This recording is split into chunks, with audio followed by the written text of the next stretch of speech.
Энэ бичлэгээр зарим бутархаан тэнцүү чанаруудын талаар үзнэ. Хүртвэр хуваар 2-ыг ижил тоогоор үржүүлвэл бутархаа өөрчлөгддөггүй. Энд үүний талаар үзэх болно. Хуваарыг 2-оор үржүүлсэн гэж үзье. Бас хүртвэрийг 2-оор үржүүлье. Тэгвэл тэнцүү бутархаа үүснэ гэсэн үг. Хэрэв хуваар нь 6 байсан бол энд 12 боллоо.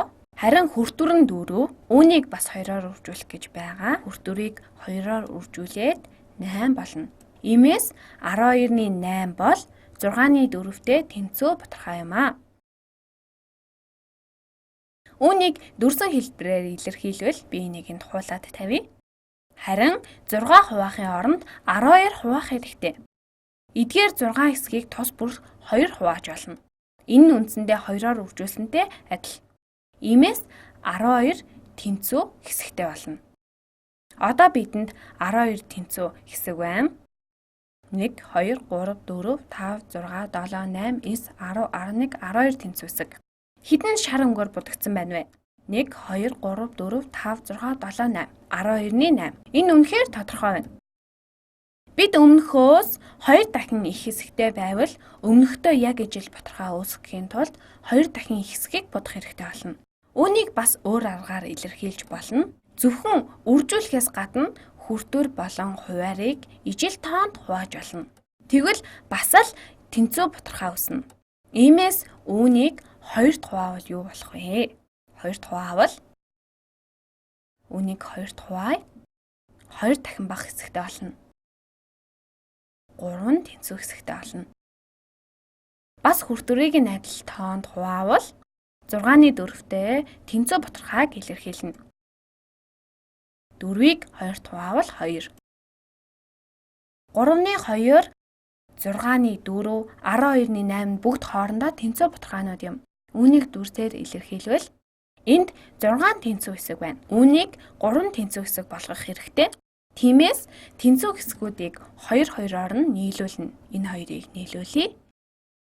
Энэ хоёрыг нийлүүлье. Энд байгаа хоёрыг бас нийлүүлье. Бүхэл болон будсан хэсгүүд хэвээрээ байна. Одоо бидэнд 3 тэнцүү хэсэг байгаагаас 2 нь будагдсан байна. Иймээс эдгээр нь бүгд тэнцүү бутархаанууд юм аа. Энд нэг чухал ойлголт нь бутархайн хүртвэр болон хуваарийг ижил тоогоор үржүүлвэл анхны бутархаатай тэнцүү бутархаа үүснэ. Мөн адил бутархайн хүртвэр болон хуваарийг ижил тоонд хуваавал анхны бутархаатай тэнцүү бутархаа үүснэ. Тэнцүү бутархаануудын талаар бага ч гэсэн ойлголт өгсөн гэж найдаа. Одоо өөр нэг энгийн жишээ авъя. 25-ны 5 нь би үүнийг 100-ны Т-тэй тэнцүү гэж үзье. 100-ны Т. Тэгвэл Т хэдтэй тэнцүү вэ? Хуваар нь 25-аас 100 болсон байна. Тэгэхээр 4-өөр үржүүлсэн гэсэн үг.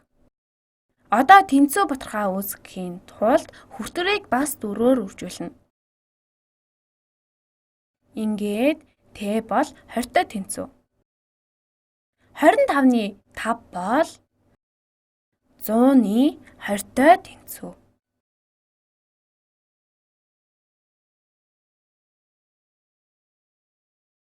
«25-ны 5-ыг асуултын тэмдгийг хуваах нь 5 гэвэл асуултын тэмдгийн оронд хэд байх вэ?